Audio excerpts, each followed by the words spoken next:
Welcome back to Where You Live with Gene and Tony. If you're just joining us, we're talking about a situation with a homeowner association in Wareham, Massachusetts, where the owner of a unit purchased it for the purpose of renting out to an organization to have a halfway home. Mm-hmm.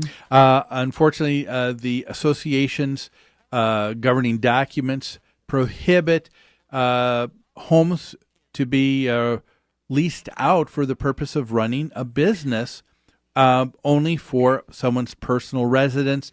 This home is not a permanent primary residence for folks. Anyone, yeah. And so that's the concern, and the association's trying to fight this. And the construction work that was done prior to his renting. Oh, yeah, there's so much. They did a bunch of architectural changes that they did not get approval from the board. That's right. And we're talking to Trustee Sean Murphy. Now, Sean, the title trustee, we usually refer to people as board of directors. It's the same thing, though, right? You're one of the few elected people from the homeowners association to be able to have the authority to operate the association. Correct? Correct. Okay. And so we were talking right prior to this last break here about some of the vagaries that took place. This homeowner did not go to the association. And when things went to the city, things were kind of pushed to the wayside. You mentioned earlier that the inspector should have noted and known that this was a homeowners association, and so there would have been other kind of notifications that I would imagine that should have taken place. But you're saying that no notification took place about this project at all, even though the city was aware of it. Is that right? Correct. You're absolutely correct on that. Okay. So you mentioned one negative impact is the parking situation. He converted the garages to bedrooms, which I think in itself is illegal in Minnesota, isn't it, Gene? Well, in the state of Minnesota, they require for something to be considered a legal bedroom, you need to have at least windows. Windows. Yeah. You need to have ceiling height. Yeah, so you can't use a garage as a bedroom unless it's been renovated. Redone. Okay, so parking, it's impacted the parking. What other negative impact has this group home had on your association? Well, the different impacts. This isn't a typical group home, so I need to clarify that. Is because a group home, it's either for mentally retardation, handicapped, different people with different disorders, who might be living there long-term, 6 months, a year, or more. The clientele that are going to be coming to this house can stay there no more than 30 days. Oh. So they can be there a week. So in 1 month, potentially, we could have, if there's no more than 6 people at one time, we could have 24 different people. Yeah. Every month. Do you have regulations about how long a lease term can be? We don't allow, in our restrictions and covenants, you're not supposed to rent the property out for business purpose as well. Okay. It's for single-family residents. Right. That's it. Right. Okay. In the garage being converted, the houses in that subdivision, if it's under 1,400 square feet, you're required to have a 2-car garage. Well, with him taking that garage and changing it into living space, he's he's kind of sidestepped that covenant, but he still needed permission to do that. Sure. Now, you guys have been turned down, and you've already gone to court over this once, correct? Yeah, we went to court. We had a preliminary injunction place where the company could not move in, and we were granted that. All right. So we went to court again to continue it until the trial, and we were denied. Oh, so I then see. We appealed that, and they denied it again. So the trial and our suit against the homeowner homeowner is still alive and well as of I today. see. Okay. But you can't stop the furtherance of this business. No, they can occupy this Okay. building. They can occupy this Wow. home and conduct business out of there. And it's they have a commercial grade fire system. Yeah. Which you know, seems to they indicate it's a impact- commercial enterprise. Yeah. Well, let me ask you a couple questions here, Sean. Now, number one, what is the cost been to the association? And number two, even though you're at this point, what is the association considering from here on out? Right now, we're at about $24,000 Oh, in man. legal fees. And we're still discussing it. I mean, trials take quite a long time. It could be 6 months Yes, to they a do. year, and we're still looking at the possibility of going to trial.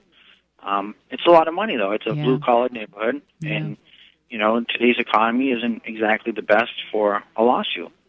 So, I mean, in the trial could cost us probably about, at the minimum, another $50,000. Yay. Yeah, and that's a lot of money for a nonprofit entity like a Yes. homeowners association. Just to protect your covenants, which have already been established and in place. And Oh, that's man. the thing that's so troublesome here is Yeah. that all you want to do is to try to have enforced the covenants that were put in place before all of you became homeowners, and which the Right. city agreed to, and now the city and the state seems to be saying, well, there's a special dispensation we should give to another organization. Yeah.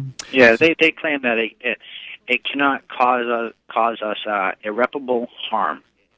Well, maybe not physically at this point. I mean, we had an instance at the house just the other day where the first person who was living there was declared unsafe and a harm to herself and a harm to others. Oh, no. So Not, we had not a three good first foot to start out. No, we had 3 cruises there, and we had a Oh, search dear. throughout the neighborhood and the other streets looking for this person. Oh, dear. So I, our kids get dropped off there after school. Oh, dear. Okay. Another irony I'm thinking of, if you as an association don't enforce your covenants and restrictions, you could be liable to lawsuit for not Right. enforcing them, correct? You're absolutely right. I mean, it's you kind of damned if you do and you're damned if you don't. Yeah. Crazy. And the most frustrating thing I would say of this whole ordeal is that when he pulled the first building permit, he didn't own the house, but he was aware of the covenants. When he bought the house, he was aware of the covenants because they're disclosed to you at the Sure. time of closing. Sure. When he transferred the permit into his name as the property owner, he was aware of the covenants. Yeah. So my daughter's in first grade. These are the rules. If you break them, these are the consequences. Yeah. So Yeah. he knew Yeah. 3 different times Yeah. about the covenants and about the restrictions and everything Yeah. else. And it says in our restrictions that we can sue you and hold you responsible for any kind of legal fees. Sure. Right. But you Well, got to catch him first. Yeah, well, it's you don't have an easy course ahead of you here, but Sean, we certainly appreciate you taking a few minutes out of your day to spend it right here with us on Where You Live to share your story. Thanks, appreciate thanks, having me. yeah, thanks a lot for joining us. I hope we can hear what the outcome is. Hopefully it's a good one. Yeah. Okay. Good luck. Have a great day. Okay, folks, that was trustee for the Beaver Meadows Homeowner Association, Sean Murphy, and it'll be interesting to kind of find what out what happens. happens here as And this see- progresses. The landlord was in trouble in this story. The landlord was not exempt. The landlord is in the thick of this, and he's the one being sued by the association, as a matter of fact. Yep. Folks, we're going to take a quick break here in just a moment. When we come back, we're going to be talking with the finance director for the city of Farmington.